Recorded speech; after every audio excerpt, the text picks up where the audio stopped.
That is what you deserve. Those words still echo in my ears, a sound that refuses to fade. My name is Zenobia Washington. I am 59 years old, and this is the story I kept locked in silence for months, until the silence itself became unbearable. That night, at my son Orion's wedding reception, his new mother-in-law, Serafina, threw a bowl of piping hot gumbo directly into my face. I felt the searing heat pierce my skin, the spices burning my eyes, the thick broth dripping down my ivory silk blouse. But what burned me more than the soup was the smile, that calm, almost satisfied smile she wore as she looked at me with narrowed eyes, as if she had just done something she had been waiting to do for years. "That is what you deserve," she repeated with a firm voice, lifting her chin. The banquet hall fell silent. Every guest looked down at their plates. No one moved. No one said a word, except for my son Orion. My only child, the boy I raised alone after his father abandoned us, the man to whom I gave everything I had. He sat there at the head table, arms crossed, and said in a deep voice, "She's right, Mama." I felt the floor open up beneath my feet. I didn't scream, I didn't cry, I didn't ask why. I simply took the linen napkin from my lap, wiped my burning face with all the dignity I had left, and stood up from my chair without making a sound. I walked toward the double doors with my back straight, even though, inside, every part of me was trembling. But before I left that building, I did something no one expected. I took my cell phone out of my clutch, dialed a number I had saved weeks ago, and said just 3 words. "It is time." Then I hung up. I closed the door softly behind me. No one followed me. No one asked anything. I got into my car, started the engine, and as I drove through the dark streets of Buckhead back toward my quiet apartment in the West End, a single question spun in my head. How did I get here? Because there was a time when Orion would hug me and say, "You're my hero, Mama." There was a time when I believed a son's love was forever. There was a time when I trusted. But that night, with my face burning and my heart broken, I understood something I never thought I'd have to learn. Sometimes the people we love the most are the ones who betray us the deepest, and sometimes silence is the only weapon we have left. What happened after that phone call is something they will never forget. But to understand why I did what I did, I must first tell you how it all started. How a mother who gave everything ended up humiliated in front of a room full of strangers. And how I discovered, too late, that my son was keeping a secret that would change everything. Sometimes we trust the wrong people too much. Have you ever been disappointed by someone you loved? Tell me your story in the comments. I want to read it. 3 years ago, my life was different. Not perfect, but mine. I lived in a spacious apartment in the West End of Atlanta with a balcony full of red geraniums and bougainvillea that I watered myself every morning. I had my routine: strong brewed coffee at 7, sweet potato pastries from Mr. Henderson's bakery on the corner, and then I would open my small, fine tailoring shop on the ground floor of the building. I wasn't rich, but I didn't need to be. After Orion's father left us when my son was barely 5 years old, I learned something that many women take decades to understand, that one can sustain an entire life with her own 2 hands without asking anyone for permission. I sewed wedding gowns, prom dresses, and embroidered blouses for church ladies who wanted to look elegant without shouting about their money. My hands knew every stitch, every hem, every secret a fabric keeps when you treat it with patience. Orion grew up seeing that. He saw me get up at 5 in the morning to finish an order. He saw me sew until my fingers bled. He saw me cry from exhaustion over the Singer machine that had belonged to my grandmother, and then dry my tears and keep going. "Mama, when I grow up, I'm going to work hard so you can rest," he would tell me with his big, serious eyes while I made him breakfast before school. And I believed him, because Orion was always a good boy, responsible, affectionate. He studied without me having to ask, got good grades. On Sundays, he helped me clean the shop and asked me things about fabrics, about colors, about how I knew which dress each client needed. "Because I listen to them, baby," I would tell him. "People always tell you what they need, even if they don't use words." He would nod thoughtfully and then go play basketball with the neighborhood kids. When he turned 18 and went to study business administration at Morehouse College, I felt that every sacrifice had been worth it. My son was going to have what I never had: a career, a degree, a future without back pain or numb fingers. I worked double, triple shifts. I sewed dresses for weddings of families who would never invite me to their tables, but who paid well. I saved every dollar, denied myself help, denied myself loans because I wanted Orion to finish college without owing anyone anything. And he did. He graduated with honors, got a job at a top real estate firm. He started earning well, wearing suits that I tailored for him myself, bringing me flowers every Sunday when he came for lunch. "Thank you, Mama," he would say, kissing my forehead. "Everything I am is because of you." And I felt complete, until he met Clementina. The first time Orion talked to me about her, I noticed something different in his voice. A new emotion, a shine in his eyes I had never seen. "She's special, Mama, very special." Clementina was the only daughter of a wealthy family from Buckhead. Her father owned a chain of hardware supply stores. Her mother, Serafina, was one of those women who had never worked a day in her life but knew how to give orders like a general. When Orion told me he wanted to introduce me to her, I put on my best dress, the navy blue one, with embroidery on the collar that I had made for a distant cousin's wedding. I fixed my hair, put on the pearl earrings that had been my mother's. I wanted to make a good impression. The meeting was at a restaurant in Buckhead that I would never have chosen. Too elegant, too expensive, but Orion insisted. "I want you to get to know each other well, Mama. Clementina is important to me." Clementina arrived in an impeccable white dress and a smile that didn't reach her eyes. She was pretty, polite, but cold. We talked about unimportant things: the weather, her career in interior design, the wedding plans she was already imagining, even though she and Orion had only been dating for 6 months.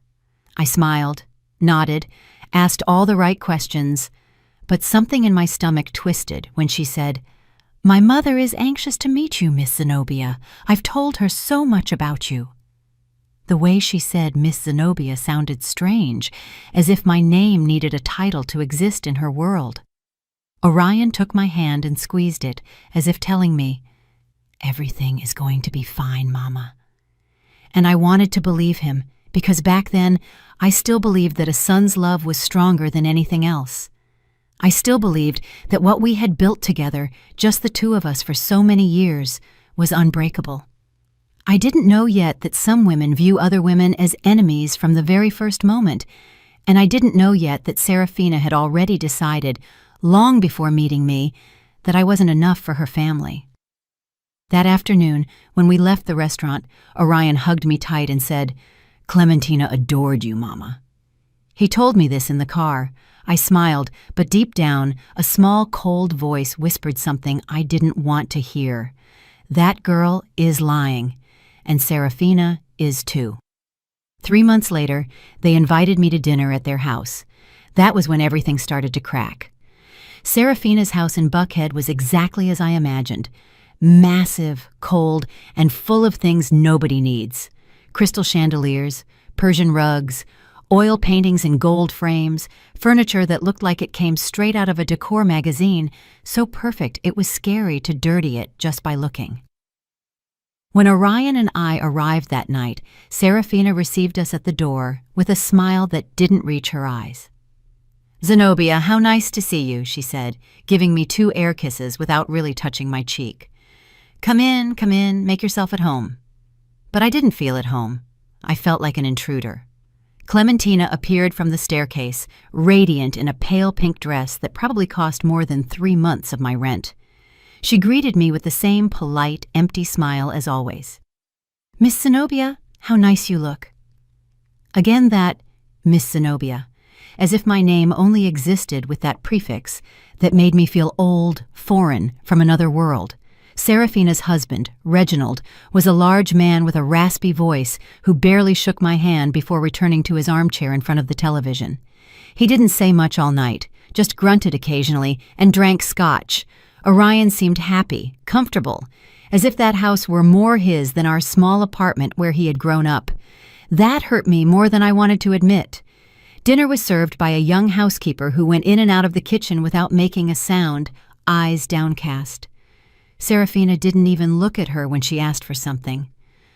"More water, and bring the bread." I tried to smile at the girl when she served me. She gave me a quick, almost grateful look before disappearing again. The conversation during dinner was tense from the start. Serafina talked about her friends at the country club, the vacation they were planning to Hilton Head, the new SUV Reginald had bought. "Because one can't just drive around in anything, right, Zenobia?" she said with a light laugh. "One has to maintain a certain level." I nodded without knowing what to say. Clementina intervened, touching Orion's arm with a possessive gesture. "Mama, I already told Orion that when we get married, he has to think about a bigger car. That car he has is very modest." Orion laughed uncomfortably. "The car is fine, babe. It serves me well." "But we're going to have children, aren't we?" Clementina insisted with a sugary voice. "We need space, safety. Besides, my dad can help you with the down payment." I felt a knot in my stomach. My son had bought that car with his own money. I had watched him work hard to get it, and now this girl was talking about it as if it were an embarrassment. "I think Orion knows what is best for him," I said with a calm but firm voice. Serafina stared at me for the first time all night. "Of course, Zenobia. Orion is a very smart young man. That's why I'm sure he'll make the right decisions for his future, for his new family." The way she said, "his new family," was like a silent slap, as if I no longer formed part of that future. Orion said nothing, just kept eating with his head down, and I understood something terrible in that moment. My son was letting them push me aside. Serafina kept talking. "Now about the wedding. Clementina and I are already looking at churches. The wedding will be at the cathedral, of course. It's where my parents got married, my grandparents, the whole family, and the reception at the St. Regis. Nothing too ostentatious, but elegant. Because things must be done properly, right?" I nodded, feeling my throat close up. No one had asked me anything. No one had included me in these plans. It was as if my son's wedding didn't belong to me. "And what do you think, Zenobia?" Serafina asked suddenly with that fake smile. "Do you like the idea?" "It sounds beautiful," I said, forcing a smile. "The important thing is that Orion and Clementina are happy." "Exactly," she said, raising her wine glass. "The important thing is that they are happy and that they start well, without burdens." Without burdens. The word hung in the air like poison. Clementina got up to go to the bathroom. Reginald fell asleep in his armchair, and Serafina took that moment to lean toward me, her voice low but clear. "Zenobia, you seem like a reasonable woman, so I'm going to be direct with you. Orion is a good boy, but he's accustomed to a certain life, a simple life, and that's fine. But now he is going to be part of our family, and our family has expectations." "Expectations?" I repeated, feeling the heat rise up my neck. "Yes, expectations. Clementina needs stability, a husband who can provide, and Orion needs to focus on his future, not on the past." Her eyes bored into me. "The past?" I whispered. "Don't misunderstand me, Zenobia. I know you've done a lot for your son. That is admirable. But now it is time for him to fly alone, without strings, without emotional dependencies." I felt as if she had stabbed a knife into my chest. "I have never been a burden to my son," I said, my voice trembling but firm. "Of course not," she said, smiling. "But now Orion has other priorities, and I am sure that you, as a good mother, will know how to step aside when necessary." I couldn't respond because, at that moment, Clementina returned from the bathroom. Orion started smiling again, as if nothing had happened, and the housekeeper brought dessert. Crème brûlée. I didn't taste a bite. When dinner ended, Serafina gave me a small box. "A little detail, Zenobia, so you think of us." Inside was a fine china teacup, white with gold rims. Elegant, expensive, cold. "Thank you," I said, without looking her in the eyes. In the car, on the way back to my apartment, Orion was quiet. So was I. Finally, when we arrived in front of my building, he broke the silence. "Did you like Serafina, Mama?" I looked at him, searching his eyes for the boy he used to be, the boy who hugged me and called me his hero. But that boy wasn't there anymore. "She seems like a strong woman," I said, choosing my words carefully. "Yes," he replied, smiling. "She's incredible. She and Clementina are very close. It's nice to see that." "And us?" I wanted to scream. "We aren't close anymore?" But I said nothing. I just got out of the car, said goodbye with a kiss on the cheek, and walked up the stairs to my empty apartment. That night, while I brewed coffee in my old pot and looked out the window at the city lights, I held the cup Serafina had given me. It was beautiful, perfect. But when I brought it to my lips, I couldn't drink the coffee I had just poured, because that cup wasn't a gift. It was a message. "You don't belong in our world." I left it on the table, untouched, and went back to grabbing my old stoneware mug, the one I had used every morning for years. That one was mine. That one knew the taste of my life. And as I drank my coffee in silence, a question began to grow inside me like a dark weed. How far would this woman go to get me out of my son's life? I didn't know yet, but I would soon find out. While I tell all this, I wonder where you are listening from. Write the name of your city in the comments. The following months were like walking barefoot on broken glass.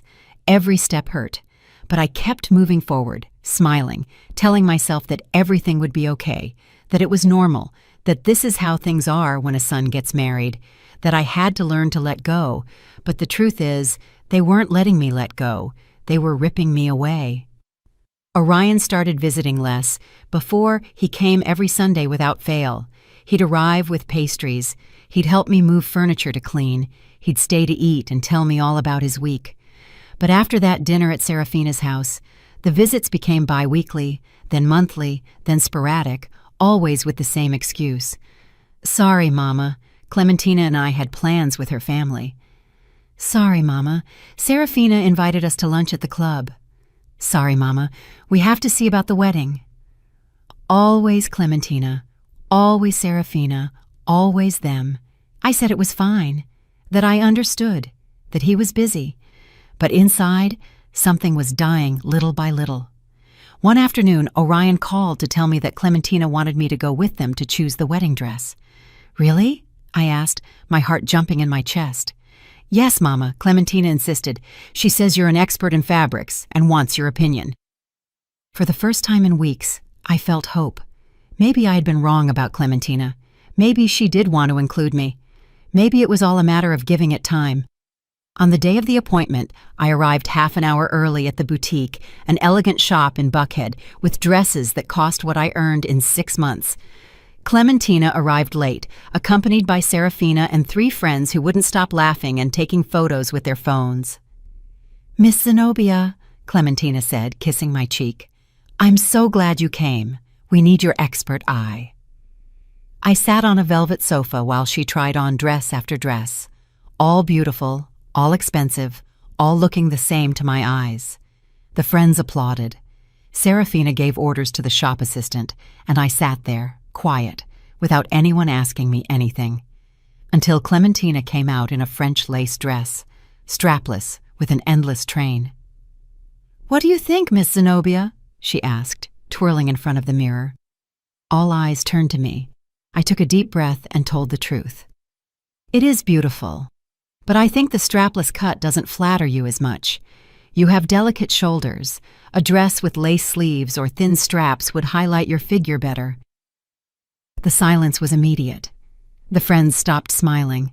Serafina looked at me with cold eyes, and Clementina let out a nervous laugh. "Ah, well, it's just that this type of dress is what's in fashion. Miss Zenobia, I don't know if you are very up-to-date with trends." Her friends laughed, quietly but loud enough for me to hear. Serafina stood up and put a hand on Clementina's shoulder. "My baby, you look spectacular in everything. Don't worry, this dress is perfect. We're taking it." Clementina smiled, relieved. "Yes, Mama, You're right, Mama. Clementina had called Serafina Mama, and she still called me Miss Zenobia. I stayed seated on that invisible velvet sofa while they kept talking about veils, headpieces, and designer shoes. No one asked me anything again. When we left the boutique, Orion was waiting for us outside. Clementina ran to him and showed him photos of the dress. "Isn't it true I'm going to look precious, love?" "You're going to be the most beautiful bride in the world," he said, kissing her. I hung back, clutching my purse, feeling like a shadow. Orion finally saw me. "How did it go, Mama? Did you like the dress?" "It's lovely," I said, forcing a smile. "Thank you for coming. I know this is important to Clementina and to you," I wanted to shout. "It's not important to you that I'm here." But I just nodded. "Of course, baby. That's what I'm here for." Serafina approached, took Orion by the arm, and said in a soft voice, "Orion, will you join us for lunch? We have to talk about the final wedding details." "Of course, Serafina." "Mama is coming too, right?"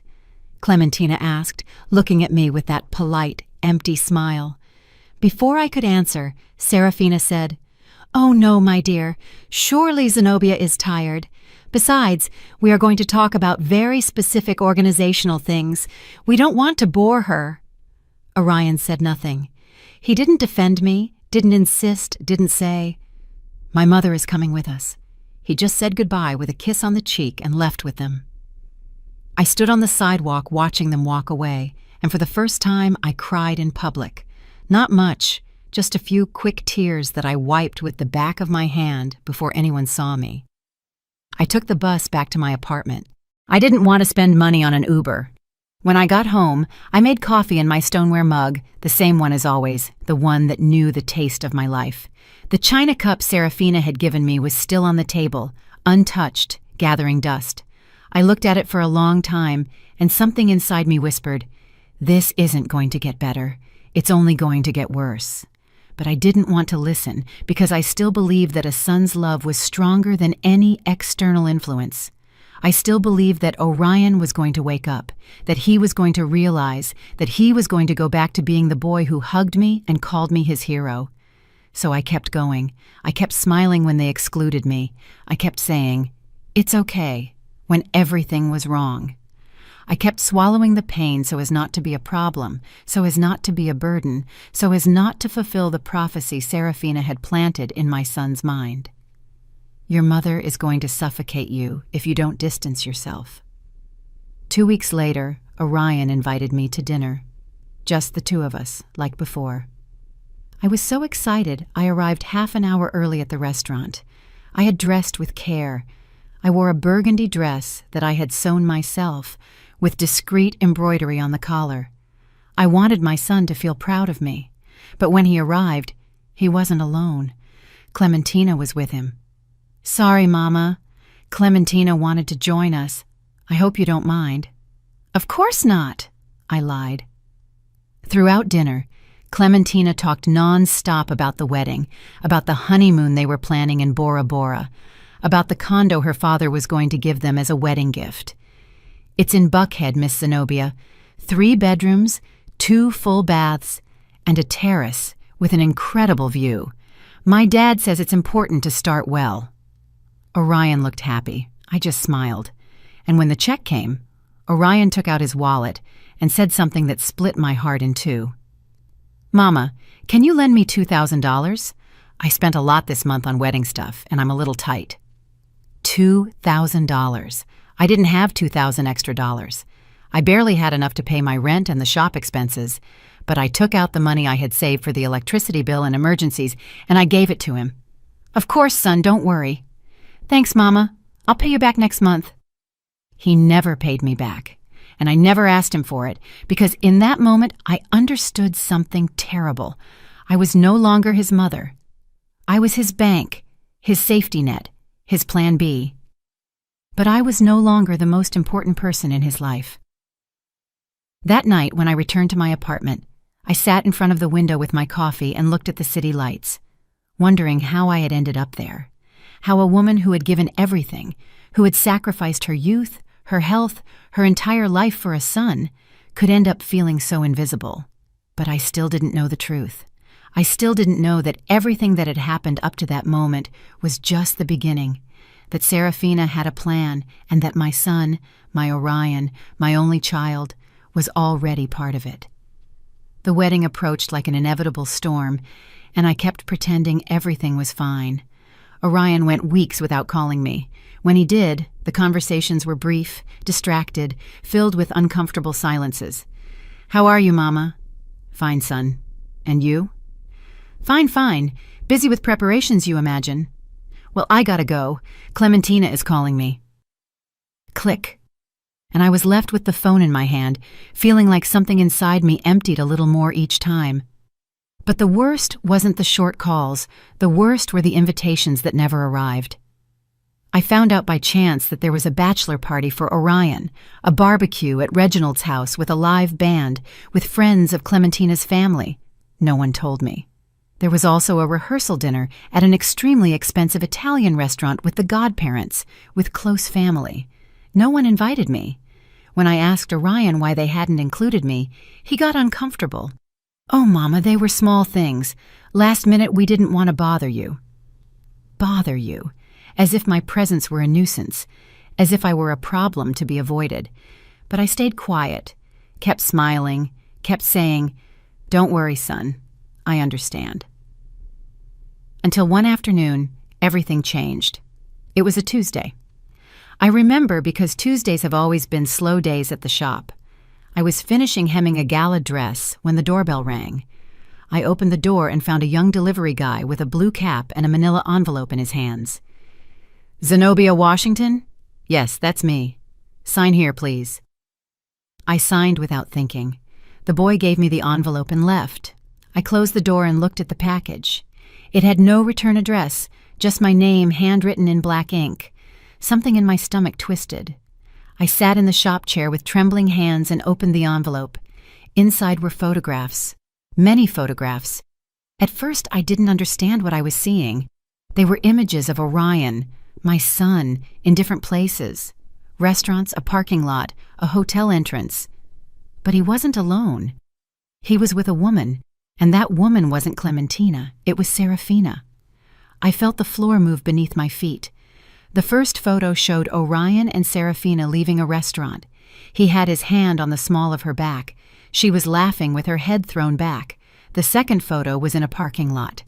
Orion was opening the car door for her. Their faces were very close, too close. The third photo knocked the air out of my lungs. It was at the entrance of a hotel, the St. Regis. Orion and Serafina entering together. He had a hand around her waist. She was looking at him with a smile I had never seen on her. An intimate smile, a smile of a woman who knows a man's body. I dropped the photographs to the floor. My hands were shaking so much I couldn't hold them. My heart was beating so hard I felt it was going to burst. No, this cannot be real. I picked up the photos with clumsy fingers. I looked at them again and again, looking for some logical explanation. Maybe it was a business lunch. Maybe Serafina needed help with something. Maybe... But there were more photos. Orion kissing Serafina's cheek, too close to her lips. Serafina adjusting Orion's tie with her hands on his chest. Both of them entering an apartment, an address I didn't know. And the last photo, the one that made me let out a moan I didn't know I had inside. Orion and Serafina on a balcony at night. He was hugging her from behind. She had her eyes closed, leaning against his chest, like two lovers who have shared something forbidden. I got up from the chair, stumbling. I ran to the bathroom and vomited. I threw up everything I had inside until only dry heaves remained and a bitter taste in my mouth.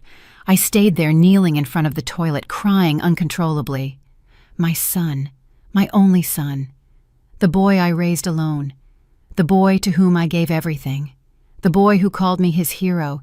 He was having an affair with his fiancée's mother, with a woman 20 years his senior, with the woman who had humiliated me time and time again, and suddenly everything made sense. That's why Serafina hated me so much. That's why she had wanted me out of Orion's life from the beginning. It wasn't because I was poor or simple or from another world. It was because I was her rival. the true mother, the one who knew Orion from before, the one who could see what she had made of him. And that's why Orion had abandoned me. Not for Clementina, for Serafina, for that woman who had seduced him, manipulated him, turned him into her toy. I stayed on the bathroom floor for who knows how long, crying, shaking, feeling everything I thought I knew about my life crumble.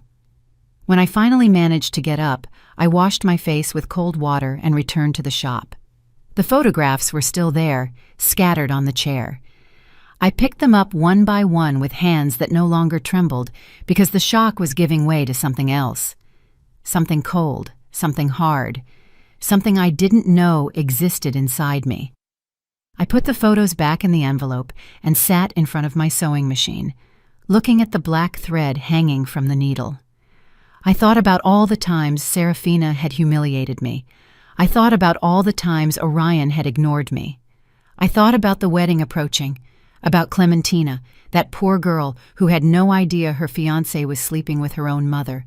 And I thought about me, about the woman who had worked until she bled to give her son a better life, the woman who had swallowed insults and scorn without saying a word, the woman who had believed a son's love was forever.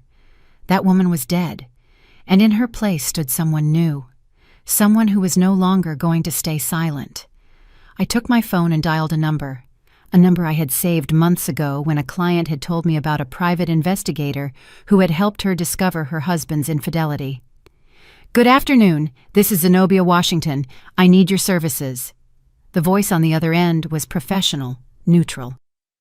"Tell me how I can help you, Ms. Washington." "I need more information, more proof, dates, places, everything you can get on two people, their names, Orion Washington and Serafina Vance." There was a pause. "Any relationship between them?" "Yes," I said, with a voice that no longer trembled. "He is my son, and she is his fiancée's mother." Another longer pause. "I understand. And what do you plan to do with the information, Ms. Washington?" I looked out the shop window. The city lights were starting to turn on. The sky was dyed orange and violet. "I don't know yet," I said, "but when I know, I want to be prepared. I'll email you my quote. And Ms. Washington, yes, some truths hurt more than the lie. Are you sure you want to know?" I closed my eyes. I thought of my son, of the boy he had been, of the man he had become, and I said something I never thought I would say. It no longer matters what hurts. I need the truth. I hung up the phone, made myself a coffee in my stoneware mug, and waited. Because now I knew that the wedding wasn't the end of this story. It was just the beginning, and I was no longer going to be the silent victim. I was going to be the woman who knew, the woman who waited, the woman who, at the right moment, would make a single phone call and everything would crumble. Have you also kept a painful secret? Have you discovered something that changed everything you thought you knew? Tell me in the comments. The private investigator's name was Booker Hughes. He was a man of about 50, ordinary-looking, with glasses and a calm voice that inspired confidence. We met in a discreet coffee shop in Decatur, far from anywhere anyone might recognize me. He brought me a thick manila folder full of papers, photographs, and reports. "Ms. Washington," he said calmly, "I found what you asked for, but before I show you, I need you to take a deep breath." "I already know what I'm going to see," I said with my hands clasped on the table. "No," he replied, looking me in the eyes. "Believe me, you don't know." He opened the folder, and my world finished breaking. The first photos were similar to the ones I had received in the anonymous envelope. Orion and Serafina in restaurants, hotels, in an apartment in Midtown that, according to the investigator, she had rented specifically for their encounters. "This apartment is leased to a shell company," Booker explained, "but I traced the payments. They all come from Serafina Vance's personal account." I felt nauseous again, but I forced myself to keep looking. There were hotel records. The St. Regis, the Four Seasons, Ritz-Carlton, rooms booked in her name, but security cameras showed both entering together. "Since when?" I asked, with a voice I barely recognized as mine. Booker turned several pages and pointed to a date.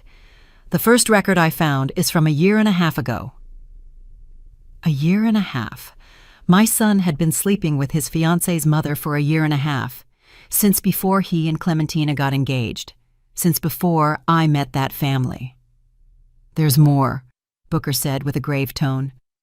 He showed me bank statements, transfers from Serafina's account to Orion's account, large amounts, 10,000 here, 20,000 there, 50,000 on one occasion. What is this? I whispered. Payments, Booker said. Your son is receiving money from her regularly. The word hung in the air like poison. Payments. My son wasn't just having an affair with that woman. He was letting her keep him. Is there anything else? Yes, Booker continued, and this is the most delicate part. He took out another set of documents. I investigated the finances of Mr. Reginald Vance, Serafina's husband. He is bankrupt. The hardware chain that is supposedly so successful is on the verge of collapse.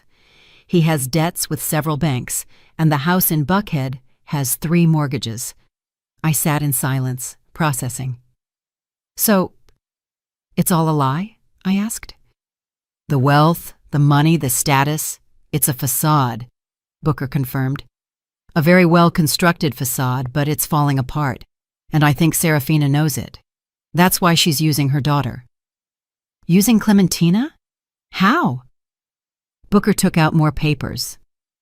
Clementina inherited a considerable fortune from her maternal grandmother 2 years ago, close to $4 or $5 million in property and bank accounts, but that money is in a trust that can only be touched under certain conditions.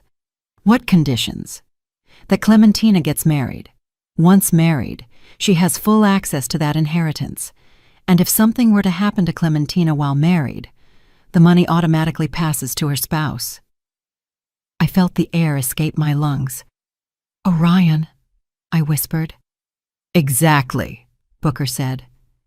If Orion marries Clementina and something happens to her, he inherits everything. And considering the relationship he has with Serafina, he didn't finish the sentence. He didn't have to. Do you think they plan to harm Clementina? I asked, feeling horror rise up my throat.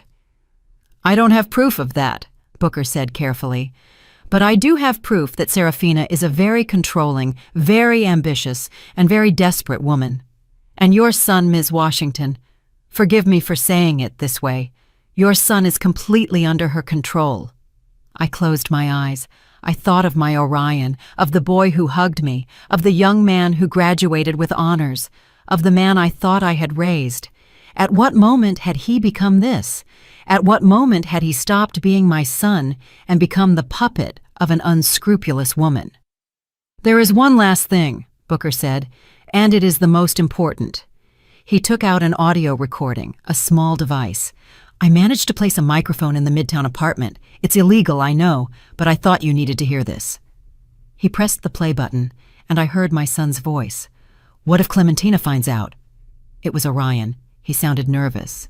Then Serafina's voice, soft, manipulative, maternal and seductive at the same time. She won't find out, my love. Clementina is foolish. She only sees what she wants to see. But when we get married, how are we going to continue this? Orion listened to me well. A pause. Sounds I didn't want to imagine. Then Serafina spoke again with a firm voice. Clementina is not going to be a problem for long. You marry her. Wait 1 year, maybe 2. And then, things happen. Accidents happen. Serafina, I can't. You can't what? You can't be happy? You can't have the future you deserve? Orion, I love you. I love you like Clementina never will. And when all this is over, we will be together, you and I, with all the money we need, without hiding. A silence. And then my son's voice, so low I barely heard it. Okay, I'll do what you ask. Booker stopped the recording. I couldn't move. I couldn't breathe. I couldn't think. My son, my only son, the boy I raised with my own hands, the boy I taught about kindness, honesty, dignity. He was planning to marry an innocent girl to inherit her fortune, and he was letting a psychopathic woman put the idea in his head that Clementina had to disappear. "What are you going to do, Ms. Washington?" Booker asked softly. I looked at the photographs scattered on the table. I looked at the documents, the bank statements, the evidence of a conspiracy so twisted it seemed taken from a soap opera. But it was real, and it was my son. "I don't know," I whispered. "I don't know what I'm going to do." "You can go to the police," Booker suggested. "With this information, they can stop the wedding. They can investigate Serafina and Orion." "What would happen to my son?" I asked, tears falling down my cheeks. Booker didn't answer because we both knew the answer. Orion would go to jail for fraud, for conspiracy, maybe for attempted murder. If they managed to prove his intentions, my son would spend years in prison, and I would be the one who put him there. "Think about it," Booker said, "and when you decide what to do, call me. I'll be available." He gave me his card, paid for the coffee, and left. I stayed sitting in that coffee shop for hours with the folder in my hands, feeling everything that had been my life turning into ash. I thought about going to the police. I thought about talking to Clementina, warning her, saving her. I thought about confronting Orion, shouting at him, asking him how he could have become this. But I did none of that, because I needed something more than just justice. I needed Orion to see, to understand, to feel the weight of what he had done. I needed Serafina to lose everything she had gained with her manipulations, and I needed to do it in a way that no one could say I was the villain, because I wasn't going to be the mother who destroyed her son. I was going to be the mother who let him destroy himself. And then, when he was at the bottom, when he had lost everything, maybe, just maybe, he would remember who I was and what he had been before that woman poisoned him.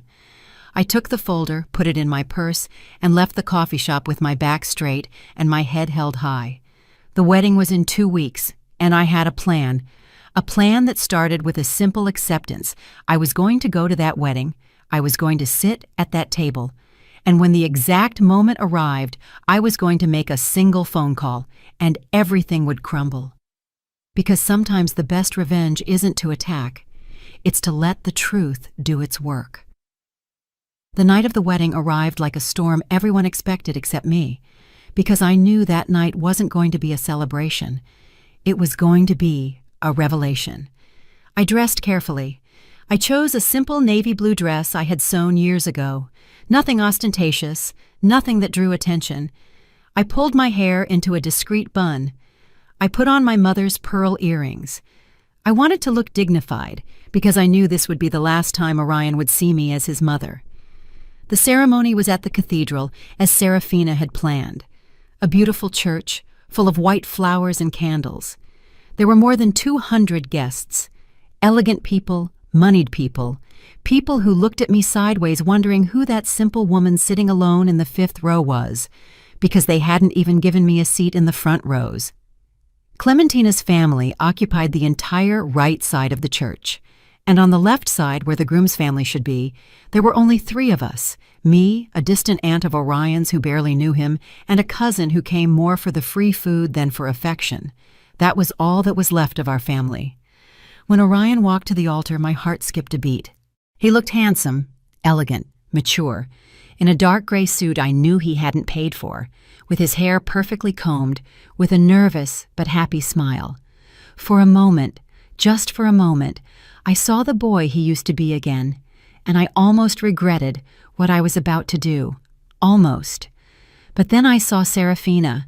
She was sitting in the front row in a champagne-colored dress that screamed money, her hair perfectly styled, her jewels shining under the candlelight, and when Orion passed in front of her on his way to the altar, Serafina shot him a look I knew very well, a look of possession, a look that said, "You are mine."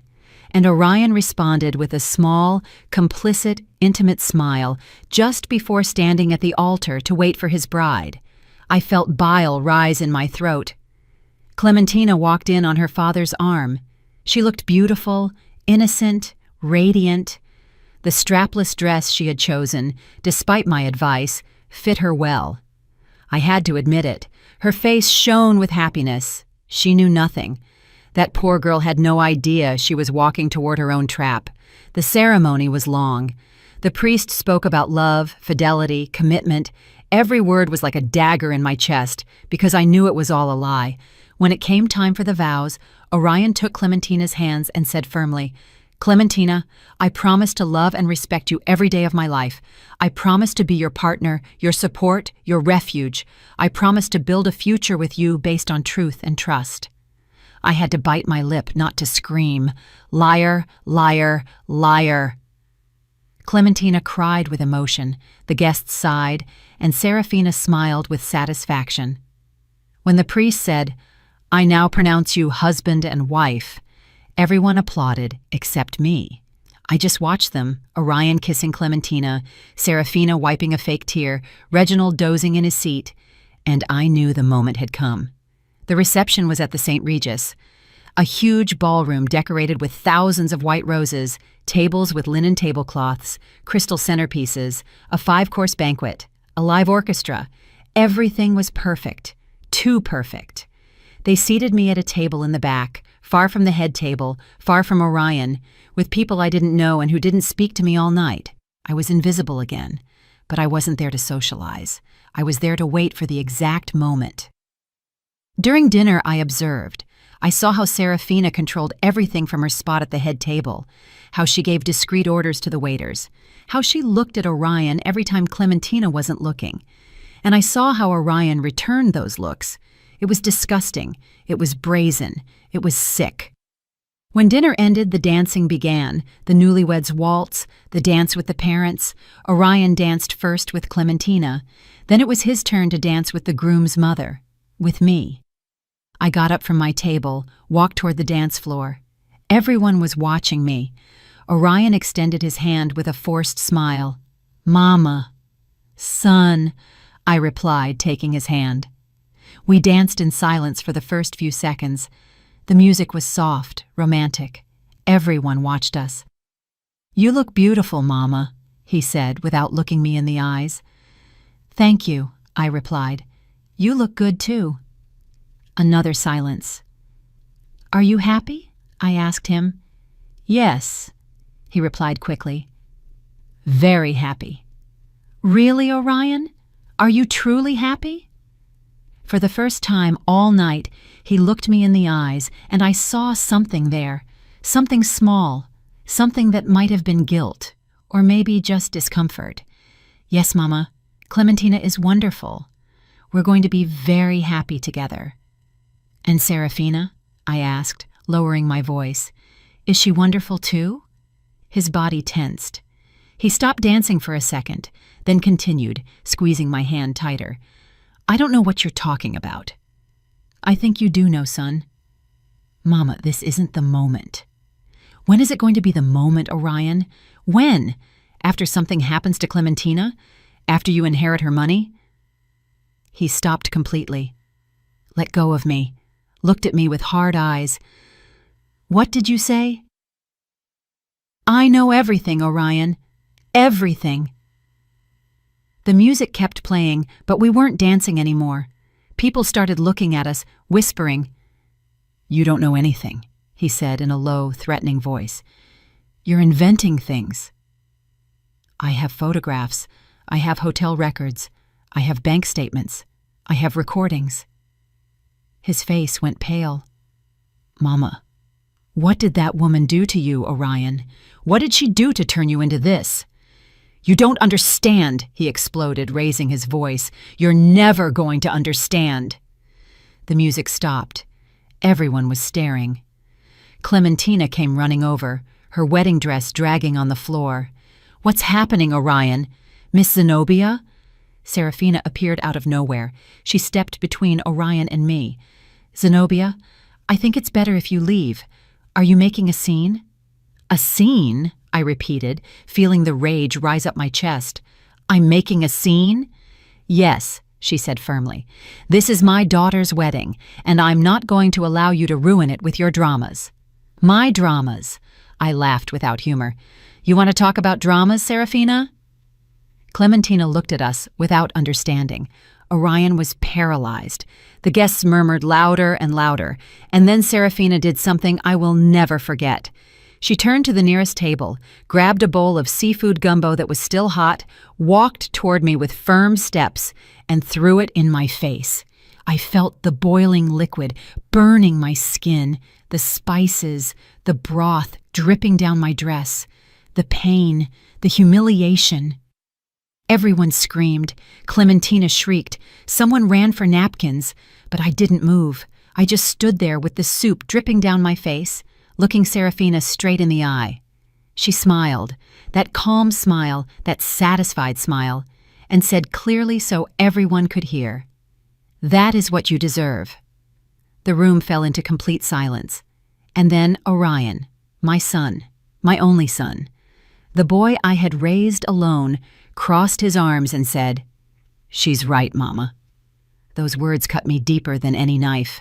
Clementina was crying, the guests were whispering, Reginald was still asleep in his chair, and I just took a napkin from the nearest table and wiped my burning face with all the dignity I had left.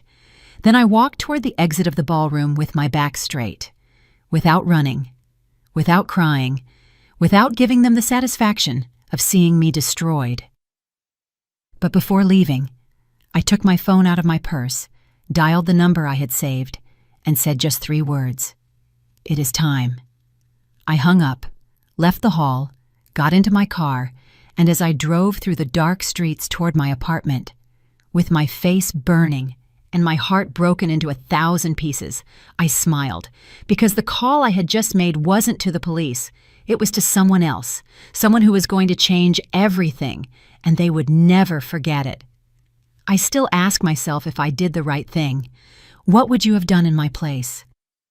I arrived at my apartment with my dress ruined and my soul even more ruined. But I didn't cry. I had no tears left. I took off the soup-soaked dress and threw it in the trash. I never wanted to see it again. I took a long shower, letting the hot water clean my skin, which still stung. When I got out, I put on my old cotton pajamas, the ones with holes in the elbows, the ones I had worn for years, the ones that were mine and no one else's. I made coffee in my stoneware mug, the same one as always, and sat in front of the window to wait, because I knew the call I had made was going to have consequences, consequences that would start that very night. The person I had called wasn't the police. It wasn't a lawyer. It wasn't anyone who could put my son in jail. It was someone much more powerful than all that. It was Clementina's grandfather, Cornelius Estrada, Clementina's mother's father, the man who had left those millions in trust for his granddaughter. An 82-year-old man, a widower, a retired businessman. One of those men who built empires with their own hands and who didn't tolerate lies or betrayal. I had met him months ago at one of the few family gatherings I had been invited to. It was a casual lunch at Serafina's house. I was quiet in my corner, invisible as always, when Cornelius sat next to me. "You're the boy's mother, right?" he asked with a raspy but kind voice. "Yes, sir, I'm Zenobia." "Zenobia," he repeated, testing my name. "Pretty name. And what do you do, Zenobia?" "I have a sewing shop. I make dresses, alterations." "Ah, you work with your hands like me. I like that. People who work with their hands have soul." We talked through the whole lunch. He told me about his life, how he started selling tools out of a truck and ended up owning a hardware chain across the Southeast, how he had worked 14 hours a day for 50 years, how he had been widowed 10 years ago and still missed his wife every morning. "My daughter Serafina doesn't visit me much," he said with sadness. "She says I'm old, that I smell old, that my house is full of junk." "I'm sure she loves you very much," I said, trying to be kind. "No," he replied with brutal honesty. "My daughter loves me for my money, but I don't have money anymore. I left it all to my granddaughter Clementina, because she does visit me. She does hug me. She still has a heart." He gave me his card that day. "If you ever need anything, Zenobia, call me. I like people who work with their hands." I kept that card in my wallet, and 3 weeks after receiving the photographs, I called him. We met at his house, an old craftsman bungalow in Inman Park, full of antique furniture and family photos. He received me with strong coffee and pastries. "Tell me, Zenobia, what is so urgent?" I showed him everything: the photos, the bank statements, the recordings, the documents proving the conspiracy. Cornelius listened in silence. His face changed color. First pale, then red, then purple with rage.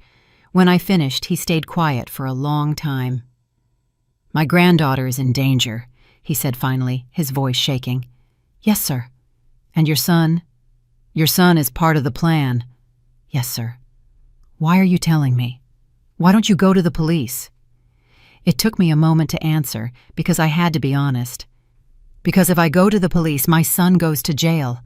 And as much as he has betrayed me, as much as he has become someone I don't recognize, he is still my son. I can't be the one to put him in prison. Cornelius nodded slowly. "But I can be," he said. "I just want Clementina to be safe," I replied. "And I want my son to understand what he has done, to see the consequences, to feel the weight of his decisions.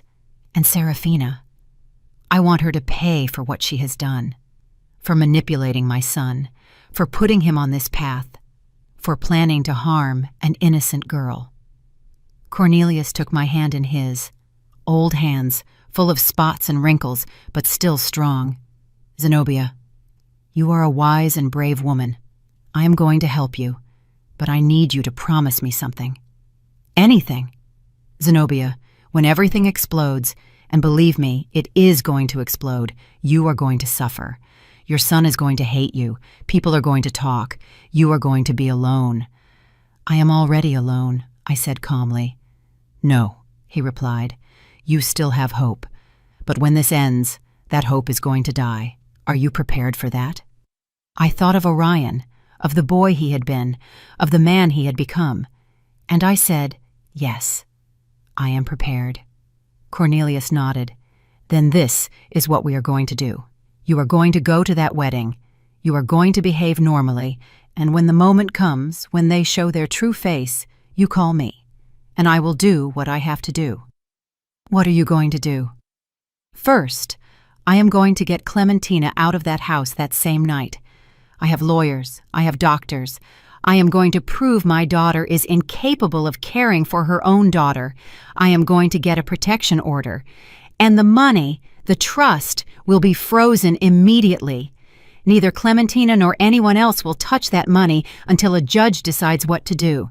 And believe me, with the proof we have, the judge will decide in my favor." "And Orion?" Cornelius looked at me with sadness. "Your son won't go to jail because technically he hasn't committed a crime yet. He is just a fool who let himself be manipulated by an unscrupulous woman. But he is going to lose everything: the marriage, the money, the family, the reputation. He is going to be left with nothing." "Good," I said firmly. "That is exactly what he deserves." And that was how we arrived at this moment. Me sitting in my apartment, drinking coffee, waiting. At 11:00 p.m., my phone rang. It was Cornelius. "It is done, Zenobia." "What happened?" "I arrived at the St. Regis with my lawyers and 2 police cars. I told Clementina I needed to speak with her urgently. When she saw the photographs, when she heard the recordings, she fainted. We had to take her to the hospital." "My God, is she okay?" "Physically, she is fine, but emotionally, that girl is destroyed." "I'm so sorry." "It's not your fault, Zenobia. It is my daughter's fault, and that boy's fault." "What happened with Orion and Serafina?" Orion tried to explain, tried to say it was all a lie, but when he saw the proof, he fell silent. He stood there in his groom's suit, surrounded by guests who were whispering and pointing at him without saying anything. And Serafina, that woman. Cornelius's voice filled with contempt. That woman tried to deny everything, said the photos were edited, the recordings were fake, that it was a conspiracy against her. Did they believe her? Of course not. The scandal was monumental. Guests went running. The hotel staff didn't know what to do. And Reginald, that useless man, slept through the whole drama. And now? Now Clementina is under my custody. We are going to annul the marriage. It was the same night, so legally, it's as if it never existed. The trust is frozen, and I filed a complaint against Serafina for fraud, extortion, and conspiracy to commit murder. Is she going to jail? God willing, yes. The lawyers say we have a solid case. Thank you, Cornelius. Thank you for protecting Clementina. No, Zenobia. Thank you for warning me in time. You saved my granddaughter's life. There was a silence. And your son? Cornelius asked. Do you want to know about him? I closed my eyes, breathed deep. Tell me. He left the hotel at 2 a.m, alone, without anyone. The guests looked at him with scorn. No one defended him. No one helped him. He left in his car, and I don't know where he went. I understand. Zenobia, your son lost everything tonight. How do you feel? How did I feel? Empty, sad, relieved, guilty, avenged, all at the same time. I feel at peace, I said finally, because I did the right thing. Yes, Cornelius replied. You did the right thing. Not many mothers have that strength. We hung up. I sat in front of the window with my empty stoneware mug in my hands. Outside, the city was still alive. Lights, noise, people living their lives. And I was here alone. But with a clear conscience, because it hadn't been revenge. What I sought was justice. Justice for Clementina, who didn't deserve to be used. Justice for me, who didn't deserve to be humiliated. And justice for Orion, who needed to understand that actions have consequences. I hadn't put him in jail, but I had left him with nothing. Without money, without family, without reputation. And maybe, just maybe, when he hit rock bottom, when he lost everything, when he was completely alone, he would remember who I was, and what he had been before Serafina's poison corrupted him. That night I slept deeply, for the first time in months, without nightmares, without anguish, without that knot in my stomach that had accompanied me since I received those first photographs, because I had done what I had to do, not with rage, not with a thirst for vengeance, but with the cold clarity of one who understands that sometimes the greatest love you can give someone is to let them face the consequences of their own decisions, even if that means watching them fall, even if that means losing them forever. The days after the wedding were strange, silent, as if the world had stopped. I heard nothing from Orion for a week. He didn't call, he didn't write, he didn't come looking for me.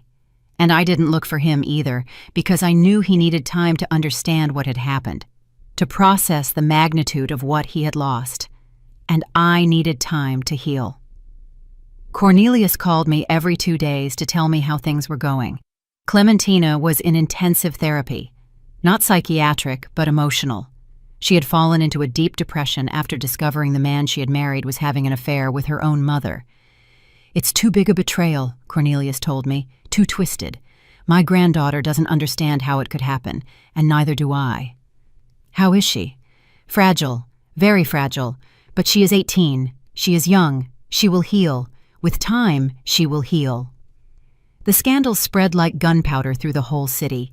Social media exploded. Someone had recorded part of the confrontation at the St. Regis and uploaded it to the internet. The video went viral in hours. Orion leaving the hotel alone, his suit rumpled, his face undone, Serafina screaming at Cornelius's lawyers, Clementina being taken out on a stretcher. People commented, speculated, invented theories. Some said Orion was a victim, that Serafina had seduced and manipulated him. Others said he was an opportunist, a fortune hunter, a man without morals. The truth, as always, was somewhere in the middle. Orion wasn't completely innocent, but he wasn't completely guilty either. He was a weak man who had made terrible decisions because he didn't have the courage to say no. By the second week, Cornelius gave me more news. The DA accepted the complaint against Serafina. They are going to investigate her formally for fraud and conspiracy. How likely is it she goes to jail? With the proof we have? Very likely. The recordings are enough. The lawyers say she could face between 8 and 15 years. 15 years. Serafina, the woman who had humiliated me, who had manipulated my son, who had planned to harm her own daughter to keep her money, was going to pay. And Reginald? I asked. That poor man knew nothing. He's a drunk who has been disconnected from his family for years. The investigators confirmed he had nothing to do with the plan, but now he is alone. His wife is on her way to jail, his daughter hates him, and his business is bankrupt. Is he going to lose the house? Already lost it. The bank foreclosed last week. Now he is living in a rented room in Decatur on a miserable pension. I didn't feel pity for him, because Reginald had eyes. He had ears. He had been there in that house for years, watching his wife destroy lives, and he had done nothing. Sometimes complicity is as guilty as the action. In the third week, Orion finally sought me out. He arrived at my apartment at 8 at night without warning. He knocked on the door with soft blows. When I opened it, I almost didn't recognize him. He had a beard of several days, deep circles under his eyes, wrinkled clothes, unkempt hair. He had lost weight. He looked destroyed. "Mama," he said with a broken voice. I stood in the doorway without moving. "What do you want, Orion?" "I need to talk to you. We have nothing to talk about." "Please, Mama, just let me in." I hesitated. Part of me wanted to slam the door in his face, to tell him to leave, that he was no longer my son. But another part, that part that had carried that boy in my arms, that had sung him lullabies, that had cleaned his scraped knees, that part couldn't say no. I let him in. He sat on the chair in the shop, the same chair where I had received the first photographs, where everything had started to break. "Do you want coffee?" I asked out of pure habit. "No, thanks." I sat across from him, waited. Orion took a long time to speak. When he finally did, his voice was barely a whisper. "I'm sorry, Mama." "What are you sorry for?" "Everything. Everything I did. Everything I did to you." "And Clementina? Are you sorry for her too?" He nodded, tears falling down his cheeks. "Yes, especially for her. I didn't want to hurt her. I never wanted to." "But you did," I interrupted with a cold voice. "You planned to marry her to steal her inheritance. I heard the recording, Orion. I know what you said." It wasn't me talking. It was Serafina." "Are you going to blame Serafina for your decisions?" "She manipulated me, Mama. She made me believe that I was worth nothing without her, that you had raised me to be mediocre, that I deserved more." Every word was like a dagger. "And you believed her?" "Yes," he whispered. "I believed her." "Why, Orion? Why did you believe her and not me?" "Because she gave me what you never could." "Money, right?" "Well, yes, but not only that. She gave me attention. She made me feel important. She made me feel like I was special." "I made you feel special too." "No, Mama, you made me feel guilty." I stared at him. "Every time I came to visit you, I saw your small apartment, your old clothes, your tired hands, and I felt guilty for having more than you. Serafina never made me feel guilty. Serafina told me I deserved everything I had." I stayed silent, processing his words, and I understood something terrible. My son hadn't left me out of malice. He had left me because he couldn't stand remembering where he came from, because I was the mirror of his poverty, of his humble origins, of everything he wanted to forget. And Serafina had offered him an exit, a way to become someone new, someone important, someone who didn't have a seamstress mother reminding him of his roots. "You know what is the saddest thing about all this, Orion?" I said finally. "That I never made you feel guilty. You just felt guilty because you knew deep down that you had abandoned me. I know. I'm a bear. I know, Mama. And I am so sorry. Where have you been these weeks? Cheap hotels, spending the little I had left. I lost my job. No one wants to hire me. My name is all over social media. I'm a laughingstock. And the house Reginald was going to give you? Never existed. It was all a lie. The hardware stores are bankrupt. The house in Buckhead is foreclosed. There was no money, only debt. And Serafina is in jail awaiting trial. Her lawyers say she's going to be sentenced to 10 to 15 years. Good, I said without remorse. Orion looked at me with red eyes. Don't you feel anything for her? Should I? That woman destroyed her own daughter. She corrupted you. She humiliated me. She planned a murder. Why should I feel anything for her? Because I loved her. Those words pierced me. No, Orion. You didn't love Serafina. You were obsessed with what she represented. Power, money, status. But that is not love. Maybe you're right. We sat in silence for a long time. Finally, Orion asked what he had come to ask. Can I stay here, Mama? Just for a few days? Until I find a job? Until I can— No, I said firmly. Mama, please. I have nowhere to go. I have no money. I have no— You should have thought about that before. Mama, I'm your son. Yes, I interrupted. You are my son. And that is why I tell you no. Because if I let you stay here, if I rescue you now, you are never going to learn. You are never going to understand the weight of your decisions. Then what do you want me to do? Sleep on the street? I want you to do what I did when your father abandoned us. I want you to get up, work, rebuild your life with your own hands, without shortcuts, without manipulations, without depending on anyone other than yourself. I can't, Mama. I'm not as strong as you. Then learn to be. Orion stood up from the chair. He looked at me with a mix of pain, rage, and desperation. Someday, you're going to forgive me, Mama. Someday you're going to— Maybe, I interrupted.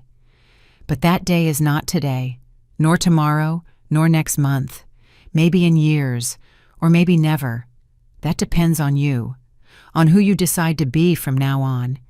And if you change, and if you become someone better, then maybe, just maybe, we can talk again.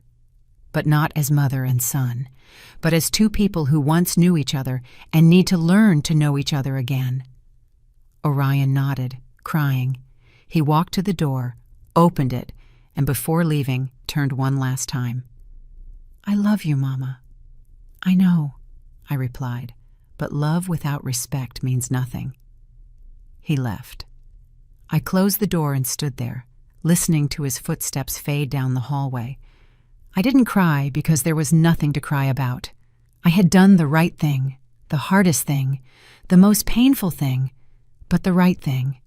That night, while I drank coffee in my stoneware mug and looked out the window, I thought about everything that had happened, about how Serafina, that woman who believed herself so powerful, so smart, so superior, had ended up alone in a cell, about how Reginald, who had hidden behind alcohol for years, had lost everything he once had, about how Orion, who had sought wealth and status at any cost, had ended up with nothing, no money, no family, no dignity, and about how I, the humble woman, the seamstress, the mother no one respected, was still here, with my small apartment, with my shop, with my tired hands, with my stoneware mug, but with something they never had: peace.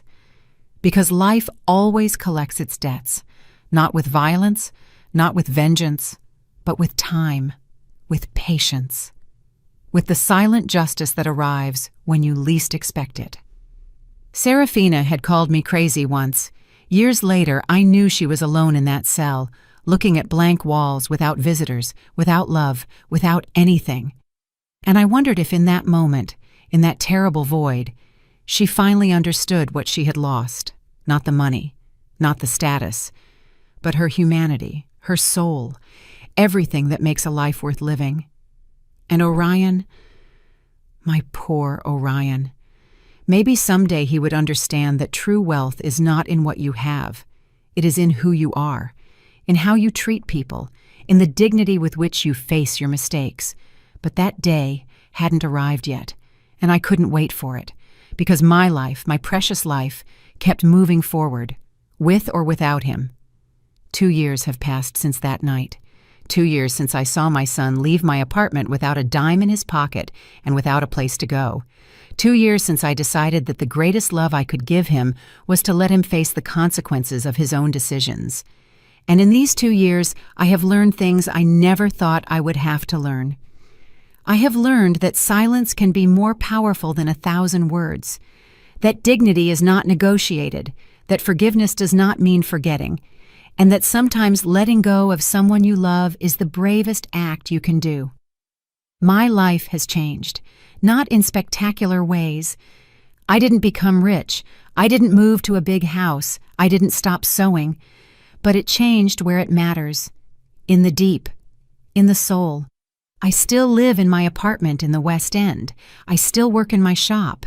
I still brew my coffee every morning in the same stoneware mug I've used for years. But I no longer feel invisible. I no longer feel small. I no longer allow anyone to make me feel less than I am. Because I understood something fundamental. A person's worth is not in how much money they have, or in what neighborhood they live, or who they associate with. A person's worth is in their capacity to remain standing when everything crumbles, in their capacity to choose the right thing even if it hurts, in their capacity to forgive themselves for not having been perfect. Cornelius became a very dear friend. He comes to visit me every 2 weeks. He always brings pastries from his favorite bakery and coffee. He prepares himself in his old house in Inman Park. We sit in the shop among scraps of fabric and spools of thread and talk about life, about what it has been like raising children in difficult times, about how it hurts to see the people we love take wrong paths, about how old age teaches you that in the end the only thing that matters is being able to look in the mirror and recognize the person you see. Clementina asked about you last week, he told me on his last visit. Yes? I asked, surprised. How is she? Better. Much better. She finished therapy last month, started studying psychology, says she wants to help other women who have gone through what she went through. I'm so glad to hear that. She wants to meet you, Zenobia, says she wants to thank you for saving her. I felt a knot in my throat. I didn't save her. I just did what I had to do. That is exactly what saving someone means, Cornelius replied, with a sad smile. Doing the right thing, even if it costs you everything. Clementina came to visit me one October afternoon. She arrived alone, without warning, knocking timidly on the shop door. When I opened it, I almost didn't recognize her. She was no longer the fragile, scared girl I had seen at the wedding. Now there was something different in her, something stronger, more mature. Ms. Zenobia, she said softly, can I come in? Of course, child, come in. She sat on the shop chair, the same one where Orion had sat 2 years ago. I made her coffee. We talked about unimportant things for a few minutes, the weather, her studies, how she liked living with her grandfather, until she finally gathered the courage to say what she had come to say. I want to thank you for everything you did. You don't have to thank me for anything, Clementina. Yes, I do, she insisted with tears in her eyes. You saved my life. Literally, if you hadn't called my grandfather, if you hadn't done something, I did it because it was right, because you are a good girl who didn't deserve what they were doing to you. My mother, her voice broke, my own mother planned. I know, child, I know. Clementina cried for a long time. I sat beside her and stroked her hair, as I would have done with a daughter. Because in a way, in that moment, she needed a mother. A real mother, not the one she had had, but the one she deserved to have. How did you get over it? She asked me when she calmed down. How did you manage to keep going after everything that happened with Orion? I breathed deep.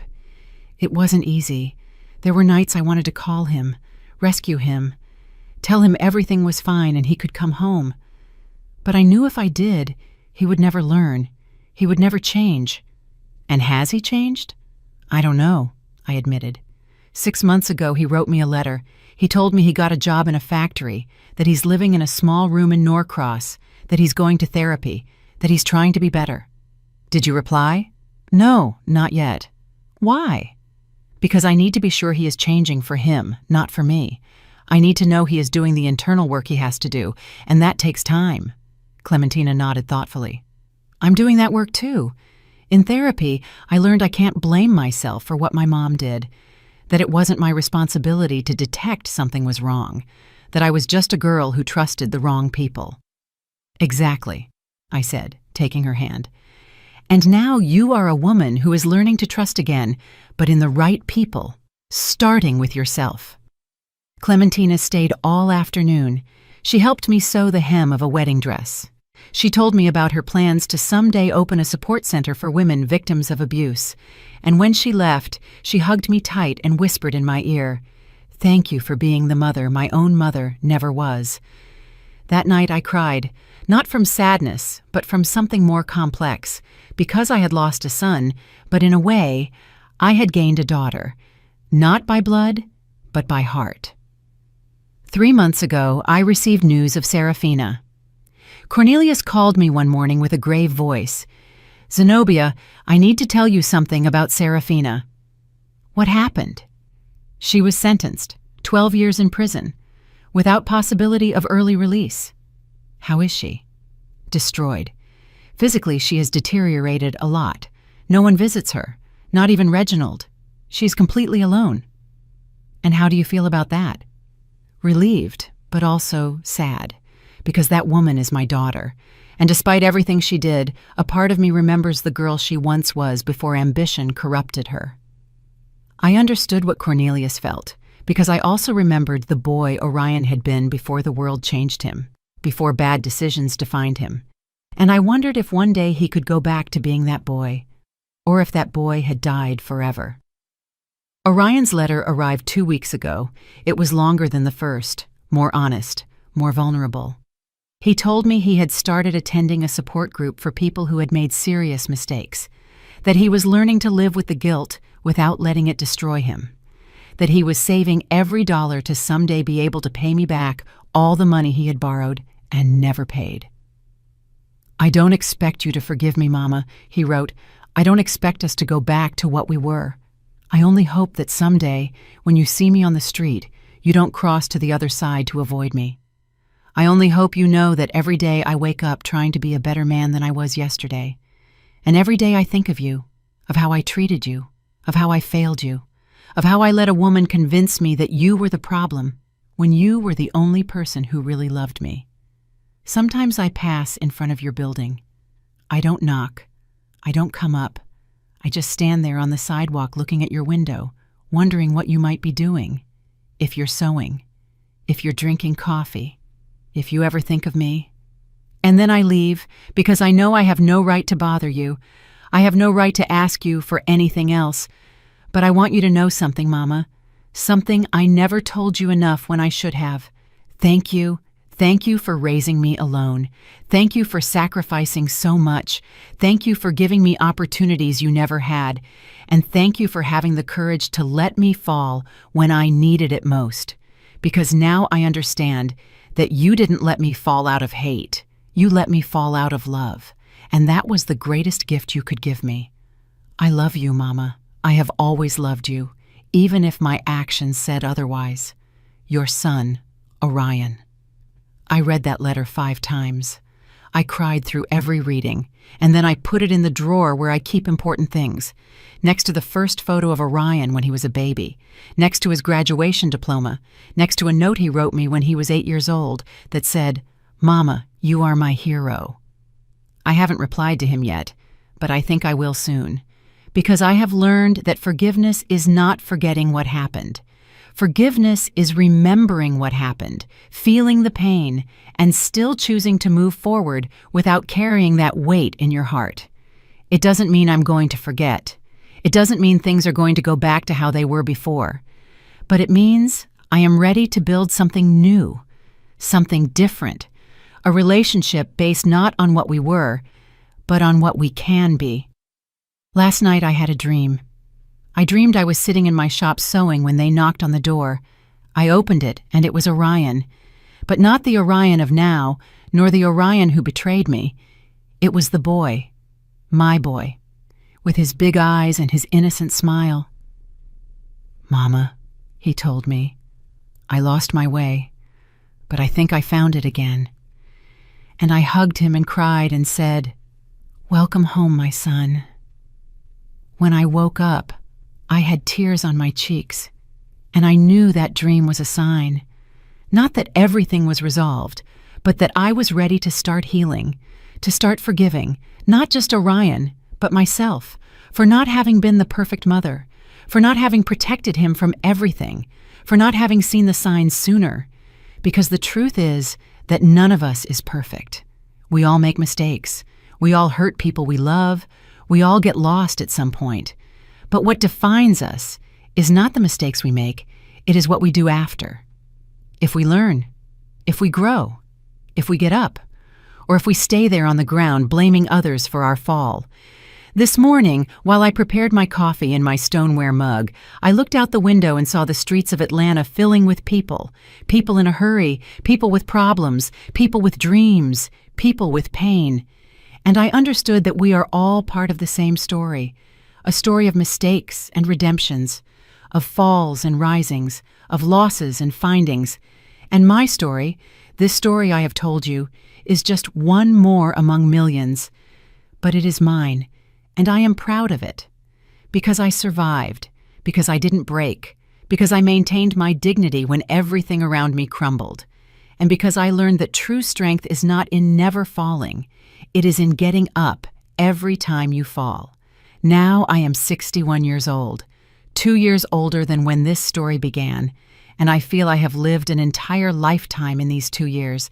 I keep sewing wedding dresses for girls who dream of eternal love, and every time I sew, I think of Clementina, in her strapless dress, in how that day she thought she was starting the best stage of her life, and I pray that someday, when she is ready, she finds a real love, a love that sees her, that respects her, that values her, not for her money, not for her last name, but for who she is. And I pray for Orion, because despite everything, he is still my son. And a mother never stops praying for her children, even if they have hurt her, even if they have betrayed her, even if they have made her cry until she ran out of tears. A mother's love has no limits, but now I know it shouldn't have conditions that allow abuse either. Love must be firm, honest, brave. Love must tell the truth even if it hurts. It must set limits even if it costs. It must let go even if it wants to hold on.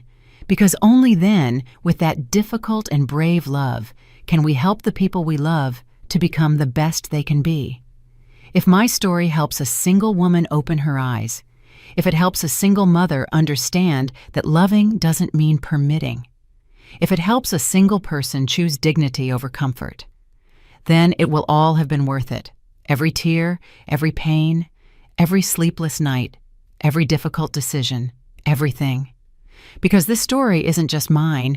It belongs to all the women who have been humiliated and have chosen to stand up, to all the mothers who have had to let go of their children to save them, to all the people who have faced betrayals and chosen forgiveness without forgetting. This story is for you who are listening to me, for you who maybe are going through something similar, for you who don't know if you're going to be able to survive the pain you feel today. I want you to know something. Yes, you can. You are going to be able to, because you are stronger than you think, because you have more courage than you imagine, and because pain, however terrible it may be, doesn't last forever. Time cures everything. It doesn't erase it, but it cures it.